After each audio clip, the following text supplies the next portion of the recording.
तो बस अभी राखी गड्डी से आ रहे हैं सीधे। माननीय सीएम साहब का प्रोग्राम था वहाँ पे, और हमारे केंद्रीय मंत्री जी भी आए हुए थे। और उसके बाद में जांबाजी से बात हुई थी, और यहाँ हमारे महाग्राम के काम चले हुए हैं। हमारे यहाँ जो 10,000 या उससे ज़्यादा आबादी के गांव हैं, उसे हम शहरी तर्ज के ऊपर हम उसके अंदर सुविधाएं देने का काम करते हैं। सीवरेज की, पानी की 135 लीटर पर कैपिटा के हिसाब से हम उसमें पानी देते हैं। और सीवरेज वगैरह जो शहर के अंदर सुविधाएं मिलती है वो गांव के अंदर हम देने का काम कर रहे हैं। इस तरीके से पूरे प्रदेश के अंदर हमने 148 गांव चिन्हित किए हैं। 16 गांवों के अंदर हमारा काम कंप्लीट हो गया है, जो ठीक तरीके से, अच्छे तरीके से चल रहा है। और लगभग 20 गांवों के अंदर हमारा काम चल रहा है। यहाँ भी काम हमारे विधायक जी के हल्के में फतेहपुर है, वो चल रहा है। बस वैसे ही एक देखने के लिए और एक इंस्पेक्शन के लिए आज विशेष तौर से आया हूँ। सर, प्रदेश के अंदर आजकल एक बड़ा संवेदनशील मुद्दा हो रहा है कि पंजाब के द्वारा जो हरियाणा के हक का पानी है वो पर्याप्त मात्रा में नहीं दिया। देखिए, ये बहुत ही गंभीर विषय है, बिल्कुल आपने ठीक कहा। और जहाँ तक पानी की बात है, हरियाणा अपने हक की बात कर रहा है। हम पंजाब का पानी नहीं मांग रहे। पंजाब की जो आम आदमी पार्टी की सरकार है वो इस पर ओछी राजनीति करने का काम कर रही है, जो कि बहुत ही गलत है, निंदनीय है। और मैं समझता हूँ कि जो पानी है वो एक नेचुरल स्रोत से जो आ रहा है, नेचुरल सोर्स से आ रहा है। और वो बना हुआ भी जो डैम है वो हिमाचल के अंदर है। और बीबीएमबी का बंटवारा ऑलरेडी हो चुका है कि इतने परसेंट पानी जो है वो पंजाब को मिलेगा, इतना हरियाणा को मिलेगा, इतना राजस्थान को मिलेगा। पानी की उपलब्धता के हिसाब से बीबीएमबी ये तय करता है कि किस राज्य को कितना पानी मिलेगा। 20 मई को बैठ करके हमेशा ये तय होता है 1 साल तक कि किस राज्य को कितना पानी मिलेगा। वो टेंटेटिव होता है। समय समय पर बीबीएमबी की बैठक करके और फिर ये सुनिश्चित होता है उसके अंदर कि पानी की अवेलेबिलिटी पे कि आज जितना पानी है वो उसी हिसाब से कितना पानी दिया जा सकता है। अगर पीछे का कुछ कई सालों का भी रिकॉर्ड हम देखें तो अप्रैल, मई, जून के अंदर हरियाणा प्रदेश को 9,500 क्यूसेक, 8,500 क्यूसेक, 9,000 क्यूसेक इस तरीके से पानी मिलता रहा है। आज भी जो पानी की अवेलेबिलिटी है वहाँ पे, उसके हिसाब से बीबीएमबी ने तय किया कि इस टाइम पे 8,500 क्यूसेक पानी हरियाणा को दिया जा सकता है। और उसमें से पंजाब सरकार ने गलत तरीके से हरियाणा का 4,500 क्यूसेक पानी रोकने का काम किया। 4,000 क्यूसेक पानी हमें मिल रहा है, जिससे हमें बड़ी भारी दिक्कत परेशानी यहाँ हरियाणा के अंदर आई। पीने के पानी की भी किल्लत जो हम झेल रहे हैं। हमारा डिपार्टमेंट ने तत्परता से कार्रवाई करते हुए बहुत ही अच्छे तरीके से उसको मामले को संभालते हुए, जहाँ पानी की कमी है चाहे वो राशनिंग करके कम पानी दे करके, लेकिन हम पूरे प्रदेश के अंदर पानी दे रहे हैं। 2 तरीके की सप्लाई हमारे यहाँ है। एक तो हमारा नहर आधारित सप्लाई है, एक ट्यूबवेल से सप्लाई हम देते हैं। जहाँ नहर आधारित सप्लाई हम देते हैं वहाँ ज़्यादा दिक्कत परेशानी आई, जिसके अंदर सिरसा, फतेहाबाद, हिसार, भिवानी, जींद, झज्जर, रेवाड़ी, रोहतक और महेंद्रगढ़ तक ये पानी जाता है। इस एरिया के अंदर हम नहर आधारित हम पानी देने का काम करते हैं। वहाँ काफ़ी दिक्कत परेशानी आई। हम नहर डिपार्टमेंट की तरफ से चाहे वो गांवों के अंदर रोज ना दे करके एक दिन छोड़ करके पानी हमने दिया। शहरों के अंदर भी हमने पानी की राशनिंग करके जहाँ 2 टाइम देते थे वहाँ 1 टाइम देने का काम किया।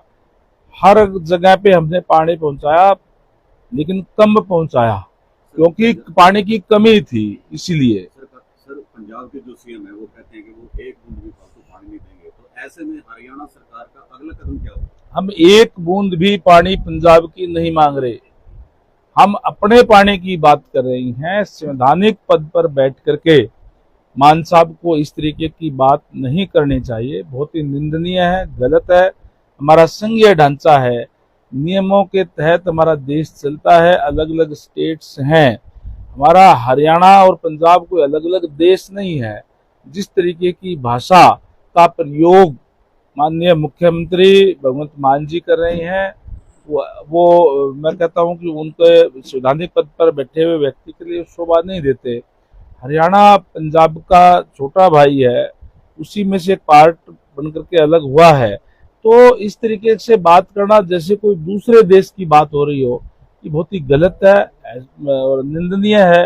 और ना ही हम उनका पानी मांग रहे हैं, हम तो केवल अपने पानी की बात कर रही हैं।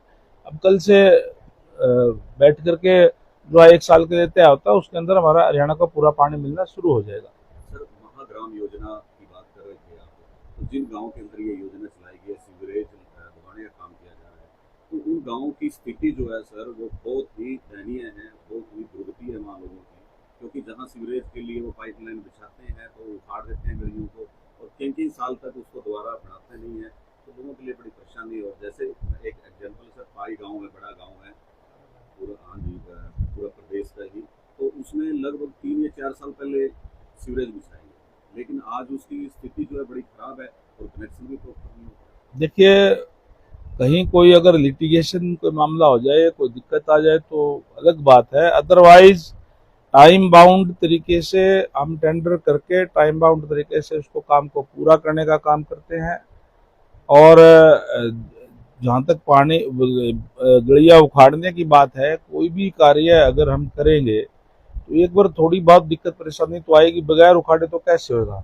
लेकिन जैसे मैंने कहा कि टाइम बाउंड तरीके से हम एजेंसीज को काम देते हैं, क्वालिटी का काम हम लेते हैं, और अच्छे तरीके से हमारा गांव के अंदर भी हम सीवरेज पानी का काम कार्य हम करने का काम कर रहे हैं, जिससे शहरों की तरफ पलायन गांव के लोग ना करें, वो सुविधाएं उनको वहीं मिल जाए। ये हमारी सरकार की नीति है और इसके लिए हमारा डिपार्टमेंट अपनी प्रतिबद्धता के हिसाब से कार्य कर रहा है। सर, सीवरेज लाइन जो गाँव के अंदर बिछाई जाती है उसमें सर कितनी मतलब अनियमितताएं होती है? देखिए, जहाँ भी कोई अगर अनियमितताएं होती हैं, वो डीएलपी पीरियड के अंदर भी होता है। जो एजेंसी जो काम करने वाली है उसकी जिम्मेदारी भी है, इतने दिन तक वो चला करके देती है, और कहीं कोई कोताही होती है तो उनके खिलाफ हम कार्रवाई करते हैं। मैं आपको बहुत से गांव, पर्टिकुलर एक किसी गांव की आप बात कर रहे होंगे, कोई शिकायत आएगी तो उसको भी हम चेक करवाएंगे। बाकी मैं बहुत से गांव में आपको लेकर के चलता हूँ कि बहुत अच्छे तरीके से हमारा जो कार्य जो वो चल रहा है, लोगों को उसका सुविधा का लाभ ले रहे हैं। सर, आजकल जो है विपक्ष की जो भूमिका है वो निभा रहे हैं अभय सिंह चौटाला, और अभय सिंह चौटाला कह रहे हैं कि भाई पानी के लिए सरकार तो कुछ कर नहीं रही, लेकिन हम संघर्ष करेंगे। चलो, अच्छी बात है, विपक्ष को भी पानी की चिंता होनी चाहिए। कई बार मुद्दे कुछ इस तरीके के होते हैं जिसपे एक राय जिसपे होती है। सर्वदलीय मीटिंग की भी हमने बुलाई थी पानी के मुद्दे पर, और एकजुट होकर के सबने कहा था कि इस मुद्दे पर हम सरकार के साथ हैं। आदमी, सब पार्टी को भी, हर नागरिक को भी अपने अधिकारों के बारे में, स्टेट के अधिकारों के बारे में सचेत रहना चाहिए। लेकिन कोई चिंता की बात नहीं है, भारतीय जनता पार्टी की सरकार है और ये मुद्दे भी सुलझा लिए जाएंगे। निश्चित तौर पर हरियाणा का पानी हरियाणा को मिलेगा। सर, विपक्ष भी और लोगों की भी ये कहना है सर कि अब सरकार जो है ना, सरकार में प्रशासनिक अधिकारियों की ज्यादा चल रही है, क्योंकि सरकार को जो चला रहे हैं वो अधिकारी कौन क्या कहता है विपक्ष के लोग, बात ये नहीं है। प्रजातंत्र है, प्रजातंत्र के अंदर एसीआर लिखने का काम प्रदेश की, देश की जनता करती है। लगातार तीसरी बार भारतीय जनता पार्टी की सरकार है और प्रदेश की जनता ने इस पे ऊपर मोहर लगाने का काम किया है कि भारतीय जनता पार्टी की सरकार के समय में ट्रांसपेरेंसी से काम होता है, अच्छा काम होता है, और लोगों के लिए, लोगों की सुविधा के लिए भारतीय जनता पार्टी कार्य करती है। जो कहती है वो करती है, और इस बात पे मोहर लगाने का काम देश की, प्रदेश की जनता ने किया है। निश्चित तौर पर हम आगे भी जनता की अपेक्षाओं पे खरा उतरने का काम करेंगे। मंत्री जी, आज राहुल गांधी ने ये कहा है कि वो पाकिस्तान को हमने हमले से पहले क्यों बताया, हमने कितने विमान खोए। राहुल गांधी को भी पता चल गया था पहले। ये हमारे देश के यशस्वी प्रधानमंत्री जी ने ये बड़ा स्पष्ट कर दिया था और विश्व को बताने का भी काम किया था कि हमने सेनाओं की पूरी छूट दे दी है। समय, स्थान और तिथि सेना तय करेगी, उन्होंने तय किया और एक साथ 9 आतंकी ठिकानों के ऊपर घर के अंदर घुस करके 100 किलोमीटर तक के भी पाकिस्तान के अंदर जा करके और उन्होंने आतंकवादियों की कमर तोड़ने का काम किया। एकजुट होकर के सेना का सम्मान के अंदर हमें सल्यूट करना चाहिए। सेनाओं का साथ पूरा 140 करोड़ देश की जनता भी है और जिस तरीके से सेनाओं ने कार्य किया है हम उनको सल्यूट करते हैं। हमारी सेना बहुत मजबूती से इस कार्य को जो किया है।